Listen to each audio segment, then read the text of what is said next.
how to build your body in 2023. This is going to be a pretty raw video, but educational, and I want to keep it short and simple.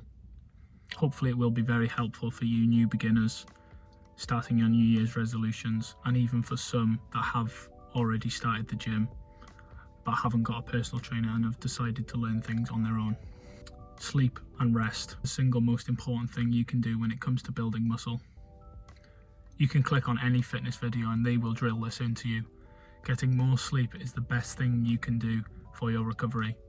Getting between 8 to 10 hours, and this should be at the top of your priorities when it comes to building the body you are proud of. For a newbie gym beginner, I would recommend working out 3 times a week, starting off and building it up as the weeks go by, as you get more comfortable. For a more experienced gym goer, I would recommend taking a day off from the gym whenever you actually need the rest, rather than setting the days where you have off, let's say like a weekend.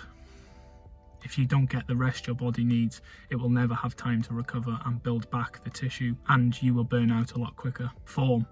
I have put this at the beginning of the video because this is one of the more important things when it comes to building muscle.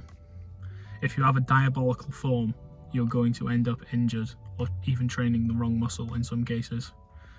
I would recommend starting on a lightweight, just typing in on the internet what exercise it is you want to do and follow exactly how it is performed in the video. The more weight you add to an exercise, even though you feel massive, is not a good idea, especially when starting out.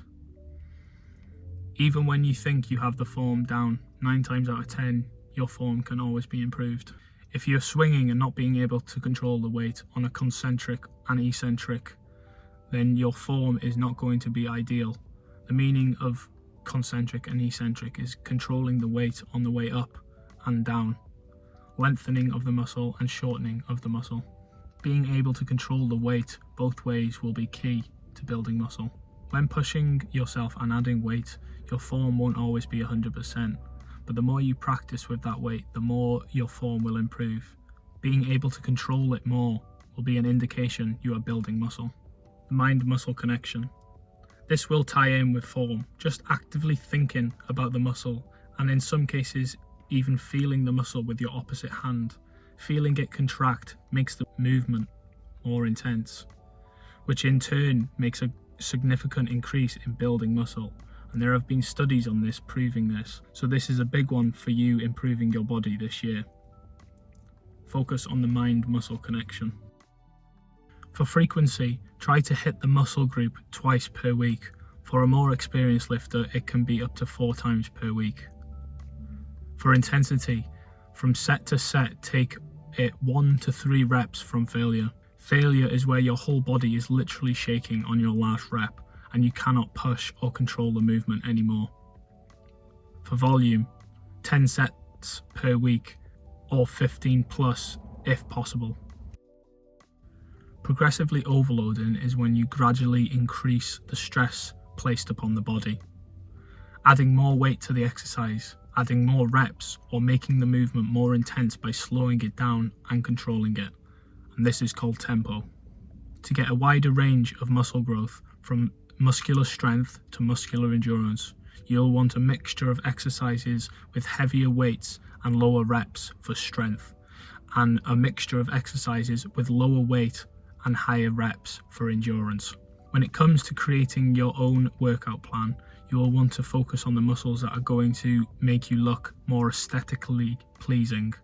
These muscle groups include chest, back, arms, abs, and delts. And I'm not saying skip legs, but the muscle groups I have mentioned are what makes a body aesthetically pleasing. Putting these exercises more towards the beginning of your workout can be more beneficial because you will have more energy to put into these exercises. And a side note, if you want to focus on certain muscle groups, say chest for example, you would want to put this closer to the beginning of the week. This is for the exact same reason. You will have more energy to push harder. You don't exactly need a workout plan entirely, but it can be beneficial so you don't have to think about how many sets or reps you have or what exercises you are going to do during the workouts. For a newbie, it wouldn't matter as much to have a plan. You will still make gains fast either way. Just get some experience throwing the weights about and learning the form for different movements.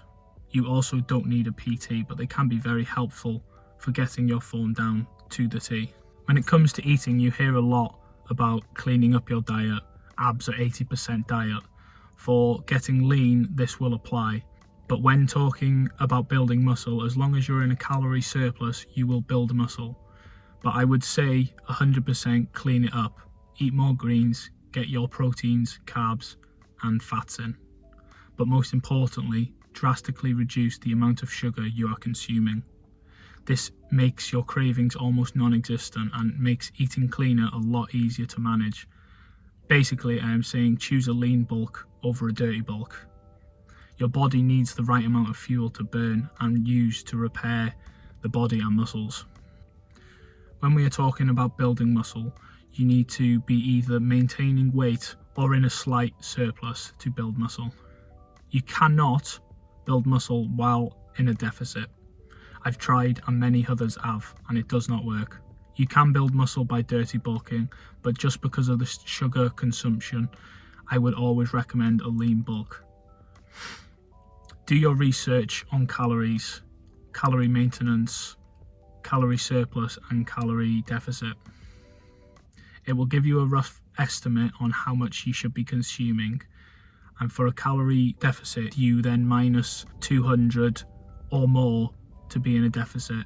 And for a surplus, 200 plus more calories than your maintenance to be in a surplus.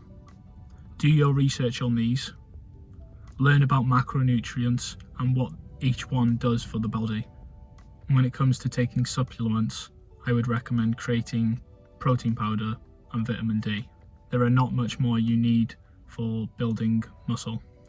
Remember, this was just a quick and simple guide on a couple of things you need to know on what it takes to build muscle in the year 2023. Hopefully you can build a body you are proud of from the information I have given you. If you would like a more detailed video, let me know in the comments and I will go into more depth on each of these topics. Stay sexy.